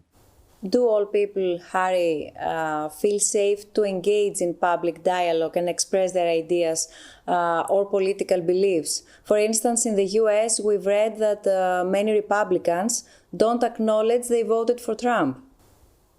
Mm-hmm. I mean, certainly one of the big challenges coming out of the recent election that we had in the United States is the question of why were the polls so wrong? And one of the hypotheses that's out there is the sense that perhaps there were a lot of voters who don't want to admit to pollsters that they voted for Trump. Now, we don't have the data yet to be able to know if that's true or not. And is it that the voters are shy about admitting their support for Trump, or is it that there was an active desire to try to undermine the narrative around the election? Like, there's sort of many hypotheses and stories that are floating around. But to me, the more important question, even if we put aside the polling question, is when I go into my neighborhood coffee shop, when I go into my communities, when I get on my Facebook feed, do people who disagree with me feel like they can admit whatever the views they are that they have? And I think right now, too many people have too few opportunities like that. And I think that we see that on both the left and the right, and not only in the United States, but all over the world, that there are places where people are doing essentially what we call self-censoring. And I think that part of what we need to do as a society is recreate this notion that disagreement and struggle and contestation of ideas is fundamental to making democracy work. And so how do we create a space where we can enter into a conversation and say, you and I might not agree, but let's have a conversation about it, as opposed to just judging each other and flattening the multidimensionality that underlies all the views that we have. What's at stake in the US now? The society seems divided. Yeah, that's a great question, and exactly the question I think that we're facing. Obviously, with the presidential election just coming to a close, that we have this big and a change in the presidential administrations, we have this opportunity to think about what's ahead for us.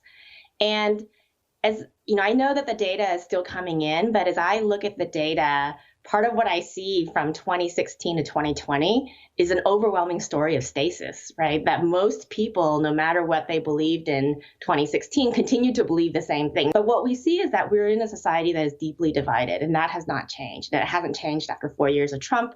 And no matter what happens to President Trump, Trumpism is going to remain with us. So I do think that we live in a society that's very divided. But on the other hand, I also feel like there are pockets of work that I see going on all over the country that are beginning to buck the trend that we see. So, for example, I've spent a lot of time in recent months with evangelical communities in the United States. And evangelical communities are communities that are traditionally a big part of Trump's base. And I think within that community, part of what I'm seeing is that there are a lot of people who are struggling with what the relationship should be between their faith community and the public square and partisan politics in a lot of ways. And that struggle, people are really, I think, thinking about in a very thoughtful and complex and nuanced way. And it's places like that that give me hope that if we can continue to engage with that kind of complexity, not only in our faith communities, but in all the other kind of communities that people engage in, that perhaps there is a different future for us. How can society make the participation of all people in the democratic process possible and powerful? That's a great question. So I think that, so most of the work that I do on that question is obviously in the United States. But I think one of the things that we see if we look at the data from democracies all over the world is that having ordinary people be able to engage in public life and to make it and feel like their voice actually matters in the political process is fundamental to making democracy work, right? If people feel like democracy is not meeting their most basic needs, then they give up on democracy itself. And so the challenge in a lot of ways is how do we make people's voice feel like not only that they can get involved, but it actually matters.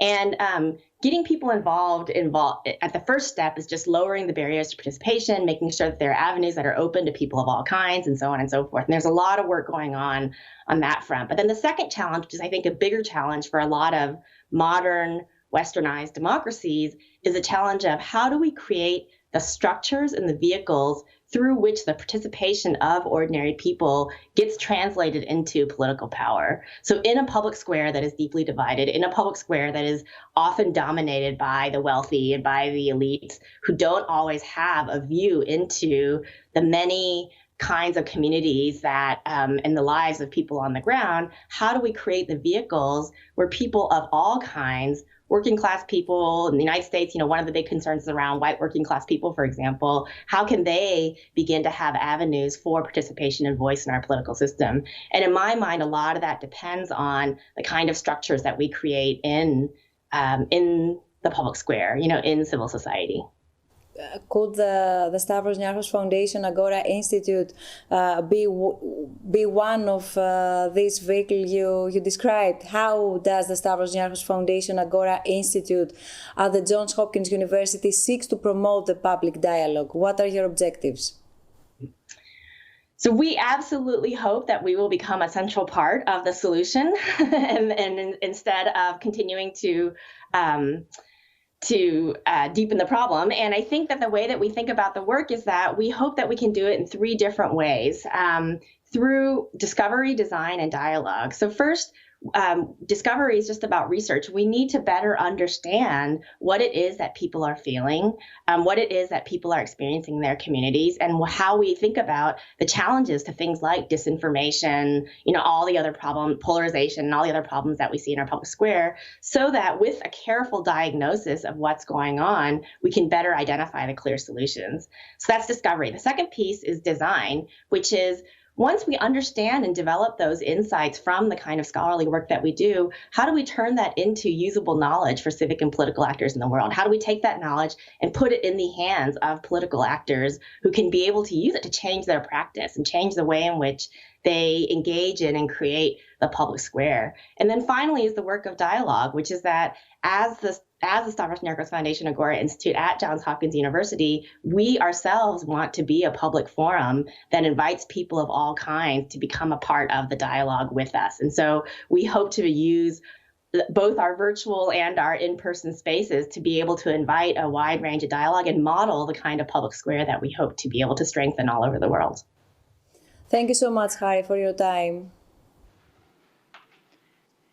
Κύριε Χριστόπουλε, να ξεκινήσω με εσάς και το ερώτημα εάν το φαινόμενο του τραμπισμού στην Αμερική είναι αποτέλεσμα του αποκλεισμού μερίδας της κοινωνίας, δηλαδή του αισθήματος αποκλεισμού μεγάλης μερίδας πολιτών από το διάλογο. Πολλοί είναι εκείνοι οι οποίοι κατά τη διάρκεια της θητείας του Τραμπ υποστήριξαν ότι ναι, βλέπουμε ο Τραμπ ποιος είναι, όμως βλέπουμε και ένα μεγάλο μέρος του κόσμου να ταυτίζεται περισσότερο με τη γλώσσα που χρησιμοποιεί, με την αντισυστημική του εντός και εκτός πάρα πολλών εισαγωγικών πολιτική που ακολουθεί και ούτω καθεξής.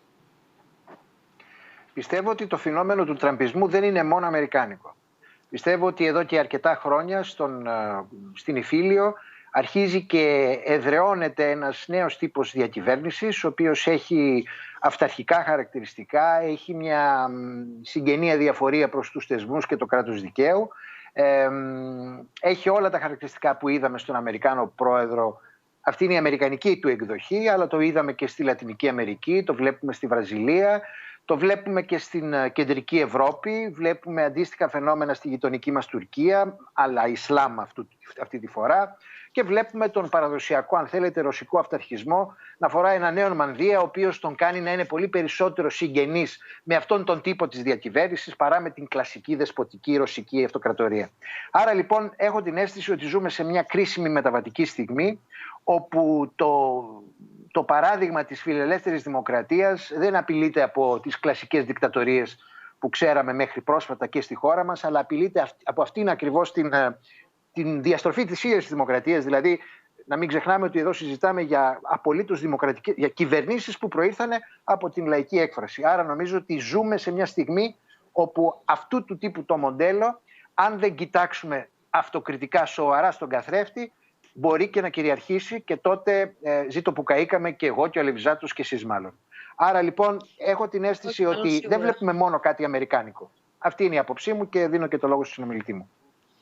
Κύριε Λεβιζάτε, αν μπορώ να συμπληρώσω μόνο και το υποερώτημα που και αν μπορούμε να προβλέψουμε μπορεί να οδηγήσει ένας τέτοιου είδους λόγος που ενέχει το λαϊκισμό, τη ρητορική μίσους. Συμφωνώ απολύτως με την ανάλυση του Δημήτρη, απολύτως δηλαδή. Πολύ πιο κοντά μας έχουμε το φαινόμενο Όρμπαν στην Ουγγαρία και Κασίνσκι στην Πολωνία, και τώρα δεν θα χρειαστεί, αν θέλετε, να περάσουμε και στην πράξη. Δηλαδή, όπως είδατε, ασκούν βέτο στο να κατανεμηθούν τα κονδύλια του πακέτου βοηθείας, επειδή η Ευρωπαϊκή Ένωση για πρώτη φορά συνέδεσε, αν θέλετε, την παροχή αυτής της βοήθειας με το σεβασμό του κράτους δικαίου. Τι εννοούμε? Αφήστε, κύριε Όρμπαν και κύριε Καζίνσκι, τους δικαστές ανεξάρτητους. Μη βάζετε χέρι στη δικαιοσύνη. Αυτό είπε η Ευρώπη αυτή τη στιγμή, και οι άλλοι ασκούν βέτο να μην πάρει κανένα φράγκο, και ειδικά οι ίδιοι στις χώρες τους, για τον κορονοϊό, επειδή θέλουν να βάζουν χέρι στη δικαιοσύνη. Κοιτάξτε, είναι πάρα πολύ σοβαρά αυτά τα προβλήματα. Το πώς θα ξεπεραστούν είναι, νομίζω, κάτι που θα δούμε τις αμέσως επόμενες μέρες. Είναι πάρα πολύ δύσκολο. Η προσωπική μου γνώμη είναι ότι είναι και στην Ελλάδα ακόμη υπάρχουν αυτές οι απόψεις οι οποίες υποστηρίζονται κατά κόρο. Στο μυαλό μου έχω ένα εκδοτικό συγκρότημα που υποστηρίζει κατά κόρο αυτές τις απόψεις εναντίον της σημερινής κυβέρνησης. Συνεπώς, η απάντηση φυσικά σε όλα αυτά είναι το μεγάλο ερώτημα που μας απασχολεί με διαφορετικό τρόπο όλους μας, πώς, αν θέλετε, οι εχέφρονες άνθρωποι υπέρ της ανοιχτής κοινωνίας θα μπορούμε να απευθυνθούμε πίστικα σε έναν κόσμο που τους ακολουθεί, που ακολουθεί αυτούς τους ανθρώπους. Πώς θα μπορέσεις να απευθυνθείς πίστικα, το είπε η κοπέλα στις συνομιλίες των Ευαγγελιστών, πήγε και έκανε ουσιαστικά προπαγάνδα κατά του Τραμπ και άρχισαν να το σκέφτονται ότι άλλο να είσαι Ευαγγελιστής και άλλο να ψηφίζεις Τραμπ στην πολιτική σου ζωή. Το ανάλογο πρέπει να κάνουμε και εδώ στην Ελλάδα. Έχω προσωπικά την εντύπωση ότι ο χειρότερος εχθρός μας αυτό είναι αυτή τη στιγμή ο κορονοϊός. Όσο με άλλα λόγια η κρίση μας εμποδίζει να είμαστε κοντά ο ένας στον άλλον, εμποδίζει εμάς τους πανεπιστημιακούς να κάνουμε το μάθημα ζωντανά, όχι με αυτά τα απέσια μηχανήματα, ζωντανά να τον κοιτάξει τον άλλο στα μάτια, ο οποίος θα σου μπει και θα σου πει τι είναι αυτή η κολοδημοκρατία που έχετε τον ελίτ, και να μπορείς να τον κοιτάξεις στα μάτια και να του πεις αυτό που λες μας οδηγεί στο σκοτάδι του Ζόφου, του Χίτλερ, του Μουσολίνη και κάποιον ακόμη.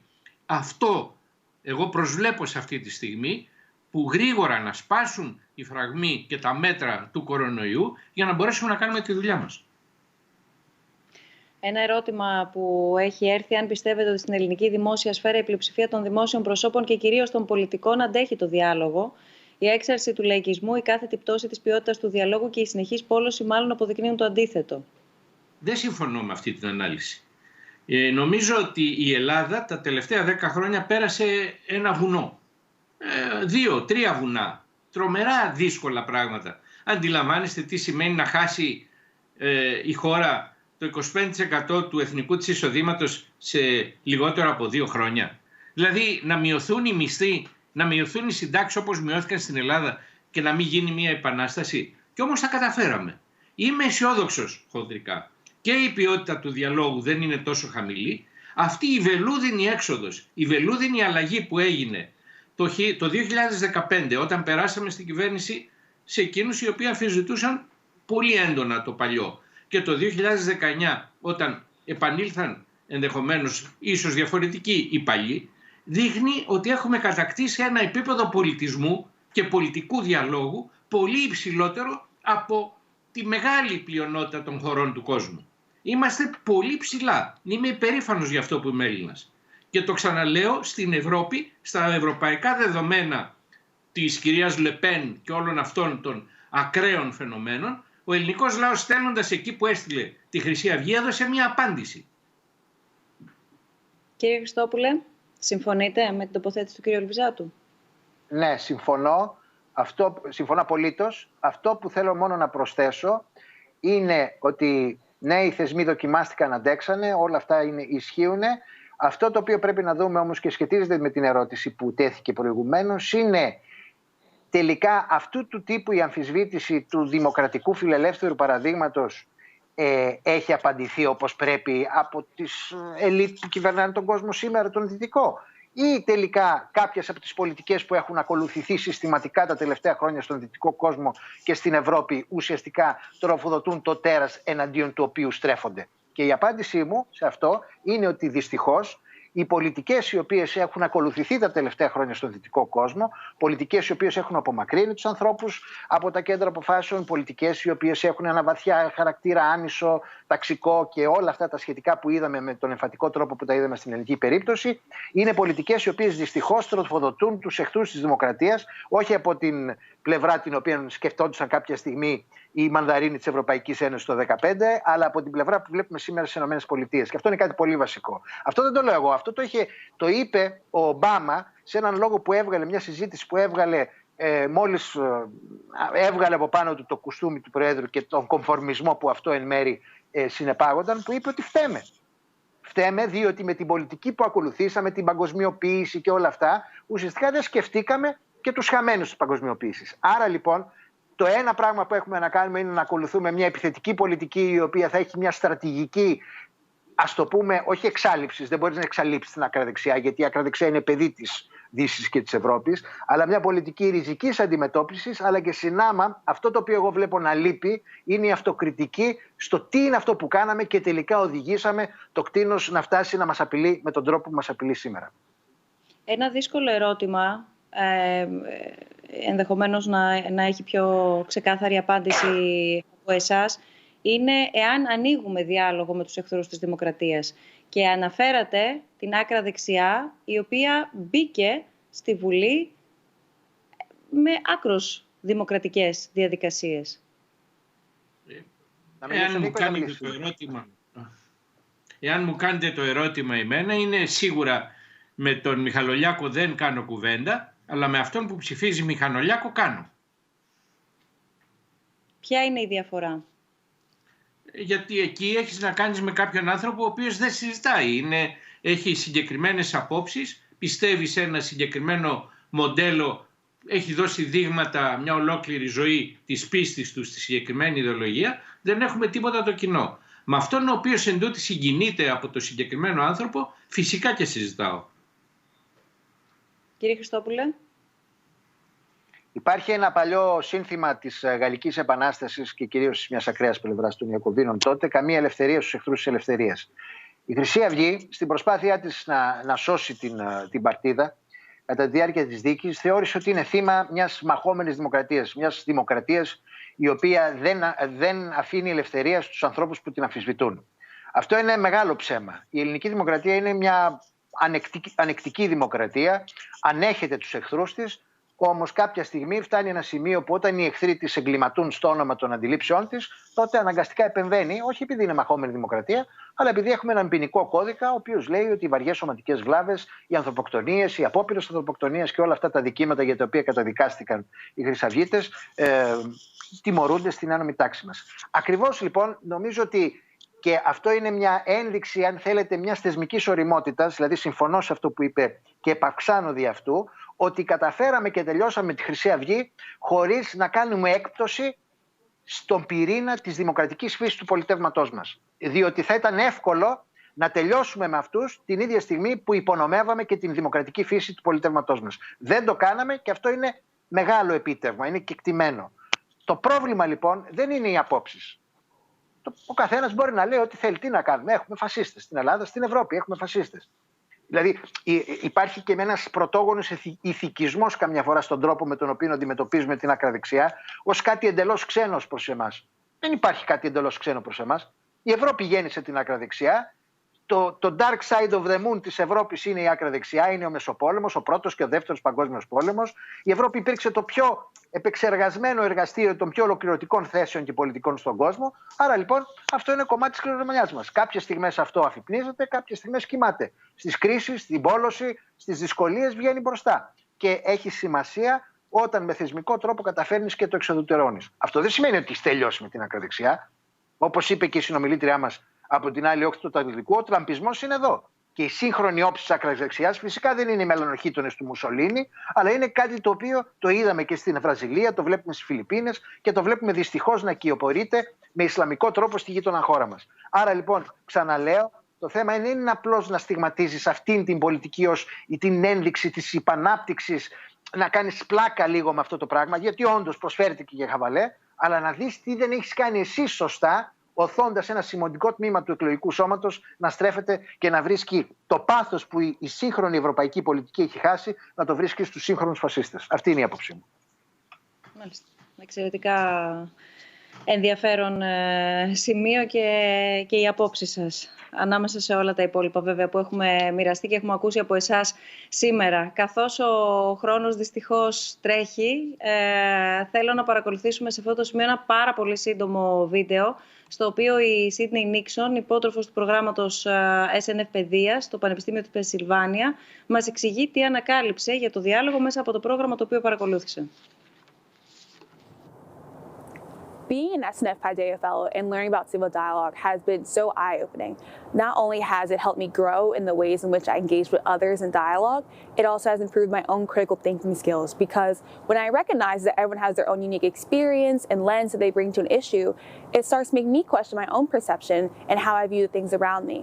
Moreover, getting to serve as a moderator for the Red and Blue Exchange's Can We Talk Civil Dialogue series has been really inspiring, because it's great to see all these students talk about these very prominent and controversial issues in a way that is respectful and effective. Moreover, getting to watch the Sylvan Forum was also inspiring, because it's great to see all these leaders talk about mistakes that have happened and what's going on in the future and how we can improve as a nation, because it shows that being wrong isn't bad. It's a sign of intellectual humility when you're able to admit that you're wrong. Being wrong isn't bad. Νομίζω ότι αυτό λέει πολλά. Με το και έκλεισε ακριβώς η Σίδνεϊ. Ο αντίπαλός μας δεν είναι εχθρός μας βασικά.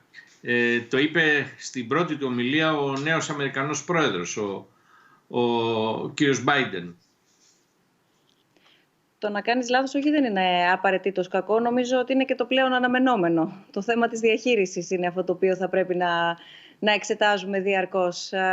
Θέλω να σας ευχαριστήσω θερμά και τους δύο για τη σημερινή μας συζήτηση. Θα χαρούμε να συνεχίσουμε αυτό το διάλογο και σε κάποια άλλη συνάντησή μας. Ελπίζω γρήγορα, κύριε Ελβιζάτε, όπως ευχηθήκατε κι εσείς, μαζί με εσάς και όλοι οι υπόλοιποι, να βγούμε γρήγορα από όλο αυτό το καθεστώς της πανδημίας και φυσική παρουσία να έχουμε τη δυνατότητα να συνομιλήσουμε. Πρέπει, δεν θέλω να κάνω κατάχρηση του χρόνου. Στη ταράτσα του Ιδρύματος Νιάρχου.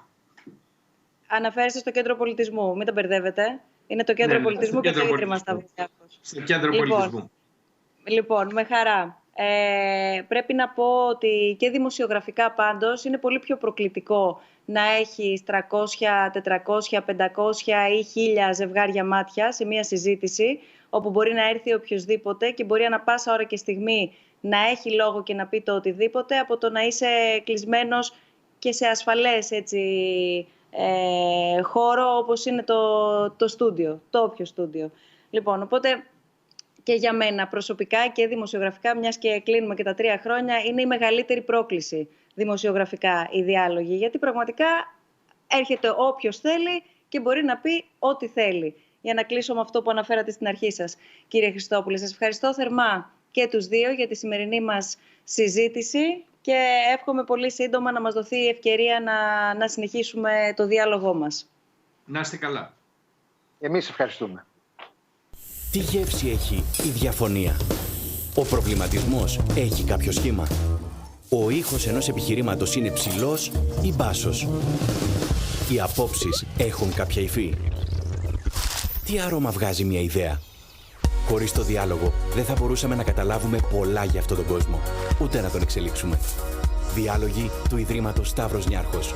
Συμπληρώνουμε 3 χρόνια γεμάτα συζητήσεις, απόψεις, πεποιθήσεις και νέα δεδομένα. Μαζί αναμειγνύουμε ιδέες και συναισθήματα με στόχο τη δημιουργία ενός νέου τρόπου σκέψης. Σε περιμένουμε να μπεις στο διάλογο. Δίκαια, είστε ευχαριστημένοι.